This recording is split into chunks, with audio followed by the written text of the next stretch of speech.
श्री गणेशाय नमः। वक्रतुंड महाकाय सूर्यकोटिसमप्रभ निर्विघ्नं कुरु मे देव सर्वकार्येषु सर्वदा।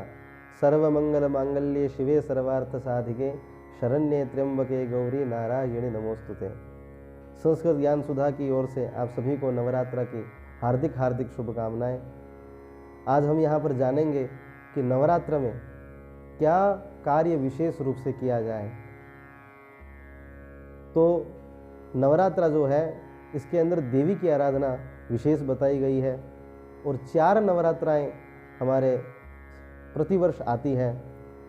ग्रीष्म नवरात्रा जो अभी चल रही है, उसके बाद में आषाढ़ नवरात्रा, उसके बाद में आश्विन नवरात्रा, फिर बाद में माघ नवरात्रा। इस प्रकार 4 नवरात्रा आती है और नवरात्र में जो है देवी का विशेष आराधन किया जाता है। देवी के आराधन के द्वारा हम शक्ति का अर्जन करते हैं।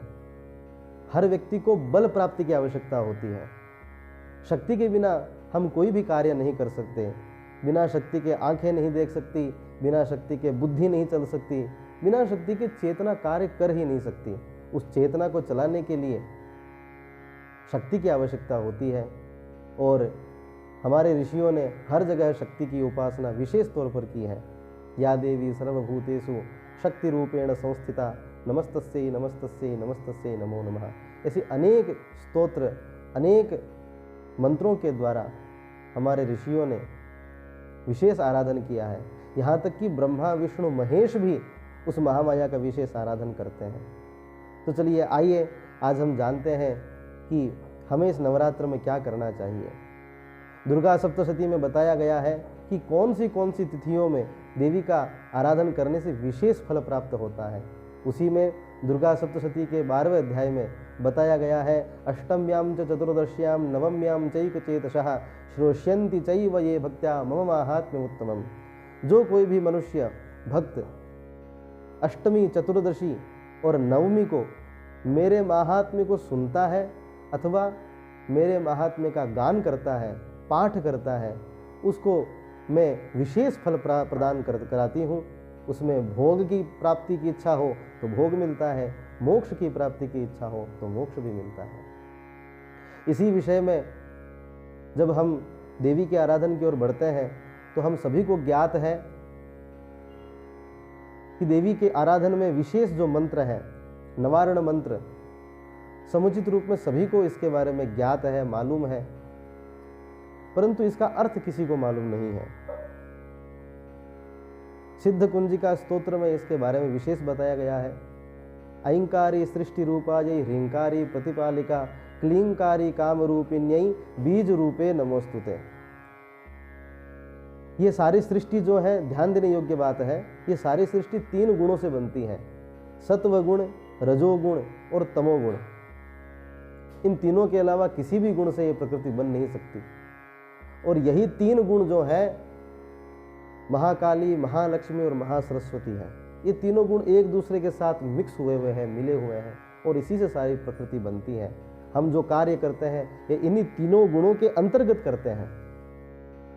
कोई भी व्यक्ति इससे परे नहीं हो सकता और जो इनसे परे होता है वो गुणातीत हो जाता है और गुणातीत तो केवल भगवान है। तो अब हमें विशेष बल की आवश्यकता होती है। देवी भागवत में ऐसा वर्णन आया है कि एक मूर्ख व्यक्ति था जिसे बुद्धि नहीं थी।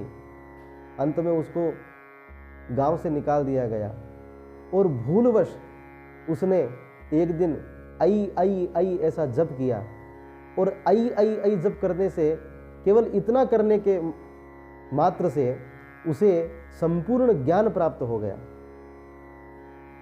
एक और राजा का पुत्र था, उसने क्ली क्ली क्ली ऐसा बिना अनुस्वार के, बिना क्लीम बोले हुए क्ली क्ली का उच्चारण करके उसने काम रूप मंत्र को सिद्ध कर लिया और उसे सारा साम्राज्य प्राप्त हुआ।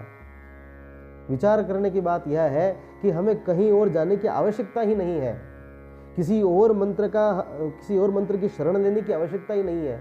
यह एक मंत्र ही अपने आप में परिपूर्ण है, हमें सब कुछ प्रदान करने में सामर्थ्य रखता है। ऐं जो मंत्र है वो सरस्वती का मंत्र है। ह्रीम जो मंत्र है वो लक्ष्मी का मंत्र है और क्लीम जो मंत्र है वो काली का मंत्र है।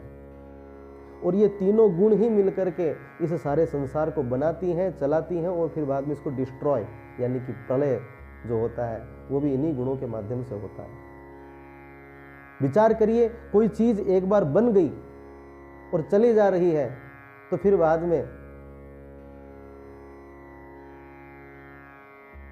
नई चीज का सृजन कैसे होगा, नई प्रकृति का सृजन कैसे होगा। एक बिल्डिंग बन गई और बनी रही तो फिर वह व्यापार बंद ही हो जाएगा, फिर नई चीज कैसे आएगी। उस नई चीज को लाना, पुरानी चीज को बिगाड़ना, ये काम कौन करता है, जरा विचार करिए। ये क्लीम मंत्र काम करता है, काली का मंत्र काम करता है।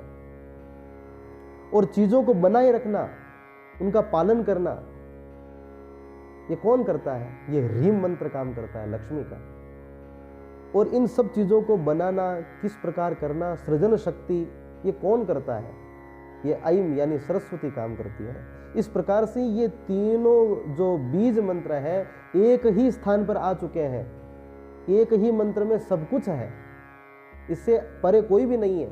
जितने भी मंत्र बनते हैं इन तीनों बीजों के माध्यम से ही बनते हैं। तो विचार करिए, कहीं भी जाने की आवश्यकता है क्या, हमें कोई भी दूसरा साधन करने की आवश्यकता नहीं है।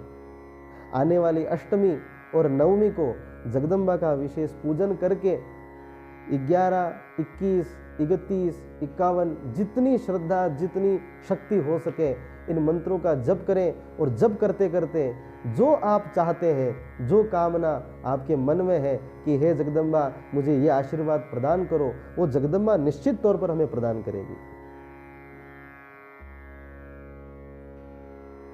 ललिता सहस्त्रनाम आया है भुक्ति मुक्ति प्रदायिनीम, ये भोग भी देती है और ये मोक्ष भी देती है।